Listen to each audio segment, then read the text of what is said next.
Are you worried about Congress playing politics with the raising of the debt ceiling? What would this do to Berkshire Hathaway stock and to the overall economy? You mean if they didn't raise it? If they didn't raise it. Yeah, Right. well, it would probably be the most asinine, act that Congress which has ever performed. At one time in Indiana, back in the 1890s, I think they passed a bill. I know it was introduced. You can look it up on a search engine. They passed a bill to change the value of pi, the mathematical term pi, to an even 3, because they said it would be easier for the school children to work with. Well, that's the only bill I can think of that would give competition to a refusal to raise the debt ceiling. I mean, it's extraordinary. I mean, it really is extraordinary that with our deficit running, well over $100 billion a month and all kinds of items that can be changed. I mean, having a debt ceiling to start with is a mistake. I mean, it doesn't. The United States of 2011 has a different debt capacity than the United States of 1911. And it's going to be a growing country, and we're going to have a growing debt capacity. That doesn't mean I think it's a great idea at all to have debt growing as a percentage of GDP, but to stick debt ceilings on so that these games get played and all the time that gets wasted and everything, and the number of silly statements that you hear, and it just seems such a waste of time for a country that's got a lot of things to do. But in the end, they won't. There's no chance that they don't increase the debt ceiling, and I would love to see them, I'd love to see them eliminate the idea, because it results in these periodic kind of stalemate operations where everybody uses it for posturing purposes and everything of the sort. The United States is not going to have a debt crisis of any kind as long as we keep issuing our notes in our own currency.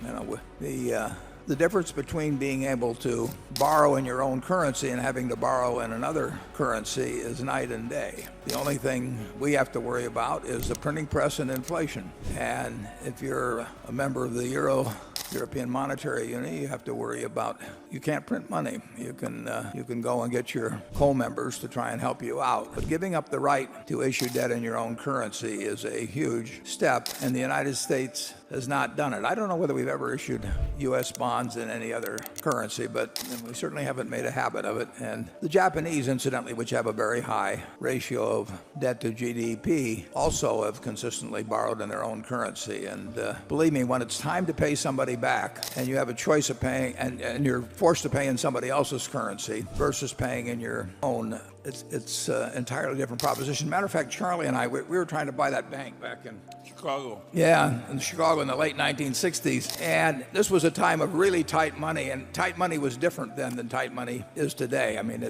tight money meant no money.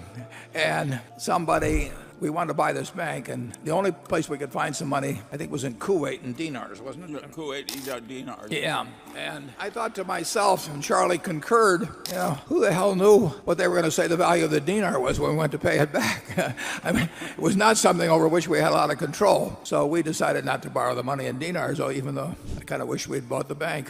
Charlie, have you got anything to say on that? No. I do think, I remember an era when we had a bipartisan foreign policy and all that, and I liked that era. And that was the Marshall Plan, and a lot of wonderful constructive things were done. And they were generous things. Now it seems to me that both parties are trying to compete to see who can be the most stupid, and they keep topping one another. You can tell Charlie is a fellow who's always filed an accurate income tax form. He's not worried. Number 7. 100 years from now, Warren and Charlie, what would each of you like to be remembered for? Old age. Yeah, I've heard Warren say what he once said at his funeral is, that's the oldest looking corpse I ever saw. I have a different saying that came down from one of my great grandfathers, and I think he wanted to be remembered for a fortune fairly won and wisely used. It's a pretty good system. Yeah, I would. If you really ask me, I'd probably like teacher. I enjoy teaching a lot, and some people think I do a little too much of the didactic stuff. But I like students coming, and I've benefited by some fabulous teachers, starting with my dad, but going on to Ben Graham, going on to Tom Murphy. I mean, there are lots of great teachers. So I would say that. I might point out that on Wilt Chamberlain's gravestone, I think it says, "At last I sleep alone." Oh, we have some people from Kansas here anyway. Okay, Becky. Charlie, I got several variations of this question, but this one comes from Peter Kerr in Waterloo, Canada. He says, could you please let us know a couple of the most important things you learned during the last year? I'll let Charlie go first. Well, I hate to admit this because I've ignored high tech all my life, but I actually read that book in the Plex about Google. And I found it a very interesting book. And so here I am at my advanced age, and I find it interesting the way people have created these engineering cultures, which are quite peculiar and different from most of what we have at Berkshire. And will I ever make any use of this? I doubt it, but I certainly enjoyed learning it. And if I enjoy learning it, I regard it as important, because I think that's what you're here for, is to go to bed every night a little wiser than you were when you got up. I'm just trying to hold my own, actually. What I learned in the last years is that I'm going to have Charlie write the next press release. Warren, I approved that damn press release with no objections. The Berkshire shareholders are going to be in terrible trouble if they're relying on me to fix your errors. Okay, let's go to number 11. Mr. Buffett, hope you enjoyed your first trip to India. I sure did. Here's my question. One of the most important things that drive people are incentives. But if you live in a rich society, it's very hard to get your kids to work hard and reach their full potential because they just don't need to. So if you or Charlie decide to have a kid in the next 5 years, It will There'll be take a star in the east. it will take more than a decision. how would you incentivize him or her? I to thought you were compete? going to say, how would you? No, it's a good question. I apologize for interrupting. How would you incentivize him or her to compete against the hungry and highly motivated kids from emerging markets like China, Brazil, Russia, or India? I think certainly that if you are very rich and you bring up your kids to think that they are more important in society or that they have some special privilege simply because they came out of the right womb, that's just a terrible mistake. But Charlie has raised 8 children that I know quite well, most of them, and I don't think any of them have that sense. But if you really are going to raise your kids to think that other people should do all the work for them and that they will be entitled to sit around and fan themselves for the rest of their lives, I mean, you will probably not get a good result.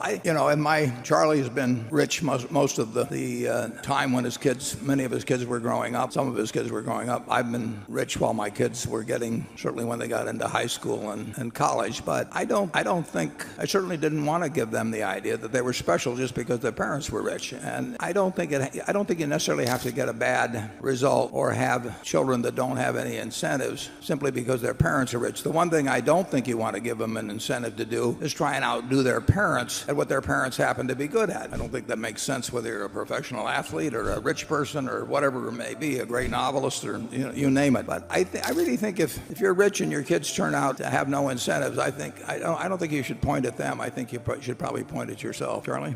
I don't think you can raise children in an affluent family and have them love working 60 hours a week in the hot sun digging fence posts, holes or something. That's not going to work. So to some extent you are destroying certain kinds of incentives. And my advice to you is to lose your fight as gracefully as you can. I'm not sure if you're poor, if you can get your kids to love the idea of working 60 hours a week. They may have to, but the kids that really get interested in something will work no matter how rich they are. But it's rare to have an Ajit-like intensity of interest. If you were a proctologist, you might not like your day. I think we better move along. Becky?